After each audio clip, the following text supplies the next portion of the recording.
Iran জুড়ে সরকার বিরোধী বিক্ষোভ তীব্র রূপ ধারণ করেছে এবং নিহতর সংখ্যা ক্রমশ বৃদ্ধি পাচ্ছে।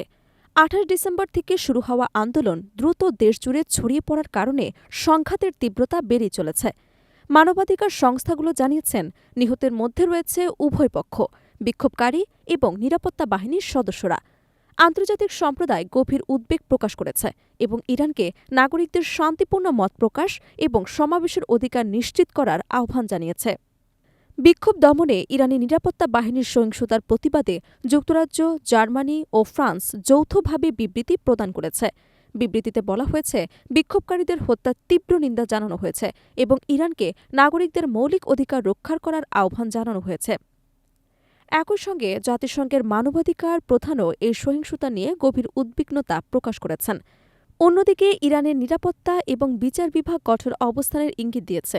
দেশটির ন্যাশনাল সিকিউরিটি কাউন্সিলর জানিয়েছে, বিক্ষোভকারীদের বিরুদ্ধে প্রয়োজনীয় আইনগত ব্যবস্থা নেওয়া হবে। তাদের ভাষায়, যারা সরকারি এবং নিরাপত্তা ব্যবস্থাপনায় হামলা চালাচ্ছে তারা সশস্ত্র নাশকতাকারী হিসেবে বিবেচিত। পাশাপাশি ইসলামী বিপ্লব গার্ড বাহিনীর গোয়েন্দা শাখা ঘোষণা করেছে, তথাকথিত শত্রুর পরিকল্পনা পুরোপুরি পরাজিত না হওয়া পর্যন্ত অভিযান চলবে। রাষ্ট্রীয় টেলিভিশনে দেয়া ভাষণে সর্বোচ্চ নেতা আয়াতুল্লাহ আলী খামেনি সন্ত্রাসী কর্মকাণ্ডের বিরুদ্ধে ঐক্যের আহ্বান জানান। তিনি হুঁশিয়ারি দেন যে অস্থিরতা দমনে কর্তৃপক্ষ কোনোভাবেই পিছু হটবে না। একই সঙ্গে বিদেশি শক্তি, বিশেষ করে মার্কিন যুক্তরাষ্ট্রকে দোষারোপ করে বলেন, তারা দেশটির পরিস্থিতি উত্তেজিত করছে।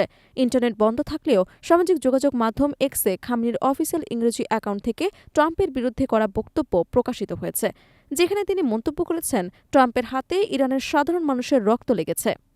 এদিকে ইরানের পররাষ্ট্রমন্ত্রী আব্বাস আরাকচি জানিয়েছেন যে সরকার বিভিন্ন সামাজিক গোষ্ঠীর সঙ্গে আলোচনা চালাচ্ছে। তবে তিনি যুক্তরাষ্ট্র এবং ইসরায়েলকে দোষারোপ করে বলেন, তারা এই আন্দোলনকে সহিংসতার রূপ নেওয়ার চেষ্টা চালিয়েছে। বিশ্লেষকরা মনে করছেন, সরকারের ভাষা এবং নিরাপত্তা বাহিনীর সতর্কবার্তা ইঙ্গিত দিচ্ছে যে ইরান জুড়ে বড় ধরনের দমন অভিযান যে কোনো সময় শুরু হতে পারে। দেশজুড়ে বিক্ষোভকারীদের সঙ্গে নিরাপত্তা বাহিনীর সংঘর্ষের দৃশ্য সামাজিক মাধ্যমে ছড়িয়ে পড়েছে। ভিডিও এবং ছবি থেকে দেখা যায় যে উত্তেজনা এবং সহিংসতা বাড়ছে। আন্তর্জাতিক বিশ্লেষকরা মনে করছেন, এই পরিস্থিতি ইরানের রাজনৈতিক স্থিতিশীলতা এবং মানবাধিকার পরিস্থিতিকে গভীরভাবে প্রভাবিত করছে। অর্থনৈতিক সংকট, জাতীয় মুদ্রার অস্থিরতা এবং রাজনৈতিক উত্তেজনা মিলিত হয়ে ইরানকে একটি অস্থিতিশীল অবস্থার দিকে ঠেলে দিয়েছে। নাগরিকদের মৌলিক অধিকার রক্ষা, মত প্রকাশের স্বাধীনতা এবং শান্তিপূর্ণ সমাবেশের অধিকার নিশ্চিত করা আন্তর্জাতিক সম্প্রদায়ের জন্য এখন অন্যতম উদ্বেগের বিষয়। বিশ্লেষকরা সতর্ক করে বলছেন, সরকারের কঠোর অবস্থান এবং নিরাপত্তা বাহিনীর সমন্বিত ব্যবস্থা ইঙ্গিত দিচ্ছে যে কোনো সময় দমন অভিযান শুরু হতে পারে। পরিস্থিতি যতই আরও তীব্র হয়, তবে আন্তর্জাতিক সম্প্রদায়ের দৃষ্টি আরও কেন্দ্রীভূত হবে এবং ইরান জুড়ে সংঘাতের মানবিক এবং রাজনৈতিক প্রভাব বহির্বিশ্বের জন্য প্রভাব ফেলবে। সব মিলিয়ে ইরান জুড়ে চলমান বিক্ষোভ এখন এক গভীর রাজনৈতিক এবং মানবিক সংকটে পরিণত হয়েছে। নিহতের সংখ্যা ক্রমশ বাড়ছে, সংঘর্ষ তীব্র হচ্ছে এবং আন্তর্জাতিক সম্প্রদায় সতর্ক অবস্থানে রয়েছে। দেশের ভেতরের সহিংসতা এবং সরকারের প্রতিক্রিয়ার কারণে দক্ষিণ পূর্ব মধ্যপ্রাচ্যের রাজনৈতিক ভারসাম্য প্রভাবিত হতে পারে।